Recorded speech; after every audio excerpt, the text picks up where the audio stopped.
Kamu pernah nggak sih ngerasa kayak, lah ini temanku sebenarnya temen nggak sih? Kadang deket, kadang hilang, kadang support, ribet. Tapi pas kamu nonton Upin Ipin, ya walaupun itu kartun anak-anak, kamu malah ngerasa ini loh pertemanan yang harusnya ada di dunia nyata. Simple, jujur, nggak banyak drama. Bukan karena mereka nggak punya masalah, tapi cara mereka nyelesain masalah tuh adem banget. Dan justru dari kartun itulah kita bisa belajar cara punya temen yang asli, bukan yang sekedar numpang eksis di Instastory. Upin Ipin itu hidup di kampung kecil, tapi gaya temenan mereka tuh luas banget. Mereka nggak pernah mandang siapa kamu, dari mana, atau kamu bawa apa. Yang penting bisa main bareng dan saling ngerti. Ini yang disebut persahabatan egaliter. Semua dianggap setara, nggak ada yang merasa lebih dari yang lain. Coba bandingin sama realita kita sekarang. Banyak orang temenan karena satu circle, satu style, atau biar kelihatan gaul aja. Kalau temen kamu nggak ngikutin gaya kamu, ya ditinggal. Padahal Upin Ipin temenan sama siapa aja. Mau itu si Mail yang pelit, Jarjit yang suka pantun garing, atau Meme yang pinter banget. Semuanya dianggap penting. Persahabatan mereka juga nunjukin yang namanya keterbukaan. Kamu sadar nggak sih, hampir nggak ada yang suka gosipin satu sama lain di belakang. Bahkan kalau ada masalah, mereka omongin langsung. Itu namanya healthy communication. Di dunia nyata, ini kayak kamu bisa bilang, aku nggak suka caramu tadi, tanpa takut dibenci. Dan yang paling keren, mereka temenan bukan karena lagi butuh, tapi karena emang seneng bareng. Ini beda ya sama temen yang datang cuma pas lagi butuh contekan atau numpang curhat tengah malam. Jadi dari awal kita udah bisa lihat pertemanan Upin Ipin itu bukan cuma soal main-main, tapi soal saling ngerti, saling nerima, dan saling ada tanpa embel-embel. Salah satu hal yang bikin circle mereka awet itu, mereka nggak gampang baper. Misalnya nih, Jarjit suka banget pantun yang jujur aja, garing. Tapi anak-anak lain bukan yang ledek, malah tetap dengerin, kadang ikut ketawa. Itu bentuk penerimaan. Kamu bayangin kalau di dunia nyata, ada temen yang bercandanya beda dikit aja, udah dibilang garing. Mereka juga jarang banget nyalahin satu orang kalau ada masalah. Kalau Upin atau Ipin salah, ya mereka dikasih tahu, bukan langsung dijudge. Misalnya waktu mereka nggak sengaja ngerusak barang, semua ikut bertanggung jawab, bukan malah nyari kambing hitam. Ini nilai penting dalam persahabatan, namanya solidaritas. Dan kalau kamu perhatiin, mereka tuh konsisten hadir. Setiap kali ada kegiatan, mau lomba kampung, kerja bakti, atau sekedar main di lapangan, pasti bareng-bareng. Jarang banget ada yang hilang cuman karena lagi males atau mau healing dulu. Artinya mereka effort buat hadir. Di dunia nyata ini setara dengan temen yang gak cuma ada pas seneng, tapi juga pas kamu kalau lagi jatuh. Secara teori ini semua bisa disebut dengan cara kita kayak ngerawat hubungan. Bukan cuma lewat ngobrol panjang lebar, tapi dari hal kecil kayak nyapa tiap hari, ikut main, atau nanya, kamu oke gak hari ini? Hal-hal kayak gini yang bikin hubungan awet. Dan yang bikin beda, mereka gak saling maksa berubah. Mail tetap jadi Mail yang hemat, Esan tetap narsis, Susanti tetap sopan, Jarjit tetap pantun, tapi semuanya menerima. Gak ada yang dituntut harus sama biar bisa diterima, dan itu pertemanan yang sehat. Kadang kita mikir persahabatan itu harusnya adem terus, gak ada konflik. Padahal justru konflik kecil itu penting. Di Upin Ipin mereka sering banget ribut, tapi masalahnya diselesaikan, bukan disimpan. Contohnya waktu Mail marah karena gak diajak main. Dia sempat ngambek, tapi akhirnya Upin Ipin dateng, ngajak ngobrol, minta maaf, terus main bareng lagi.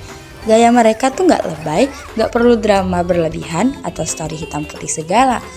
Atau waktu rebutan mainan, rebutan ide pas bikin sandiwara kampung, mereka bisa debat, bisa kesel, tapi gak pernah sampai mutusin hubungan. Ini bisa disebut konflik sehat alias konflik resolution. Mereka nyelesain masalah tanpa harus nyakitin. Yang bikin mereka keren adalah mereka sadar bahwa temenan itu bukan cuma soal happy-happy, tapi juga soal nerima satu sama lain pas lagi kesel, pas ada beda pendapat, bahkan pas salah paham.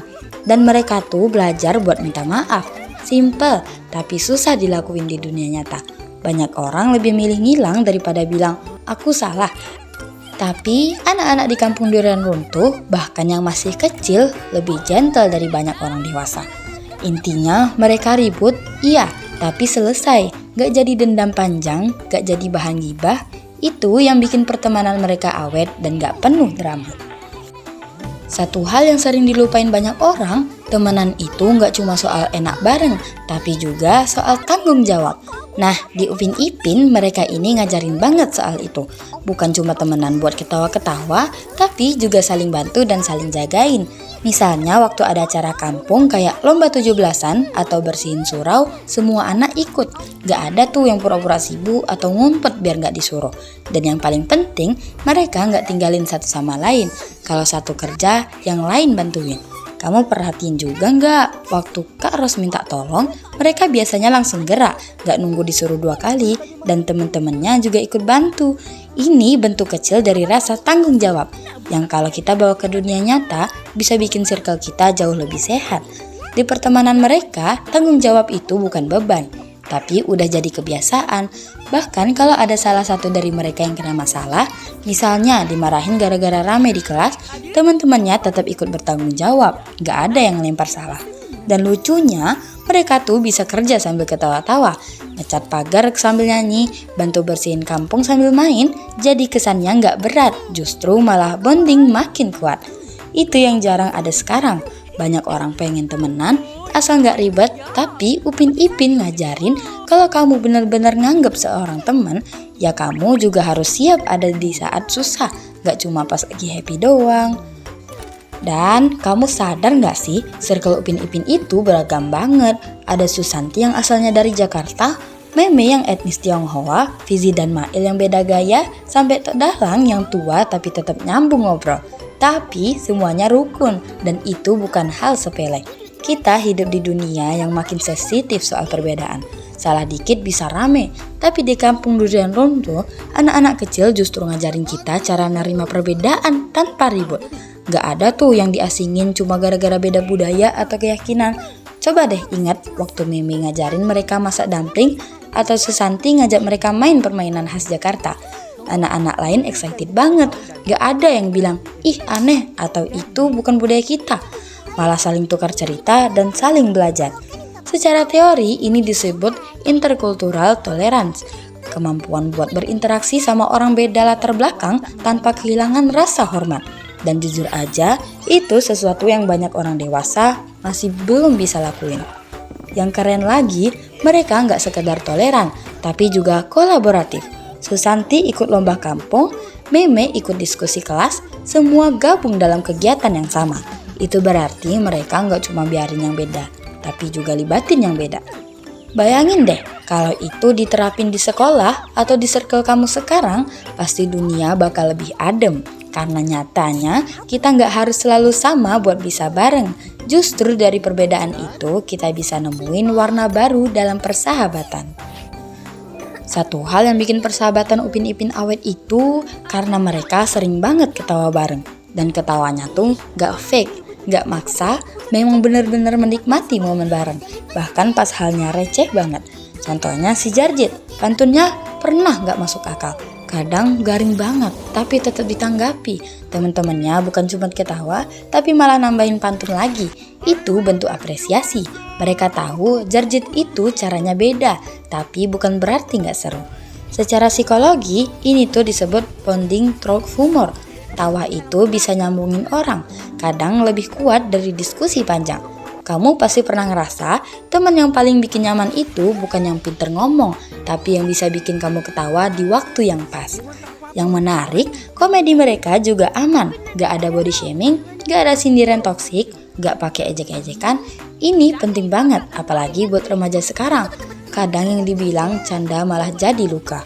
Di Upin Ipin, kita diajarin kalau lucu itu gak harus jahat, dan tawa itu bukan cuma hiburan. Tapi cara buat jaga hubungan tetap cair. Kamu bisa aja beda pendapat, beda sifat, tapi kalau udah ketawa bareng, masalah kecil bisa cair. Makanya, circle yang sehat itu bukan yang isinya deep talk doang, tapi juga bisa ketawa bareng soal hal-hal random. Dan Upin Ipin udah buktiin itu. Kalau kamu pengen punya circle kayak Upin Ipin, gak perlu cari yang sempurna, cukup teman yang mau ada, jujur dan nerima kamu apa adanya. Mulai dari hal kecil, dengerin tanpa ngejudge, bercanda tanpa ngeledek, dan hadir gak cuma pas senang, itu udah cukup.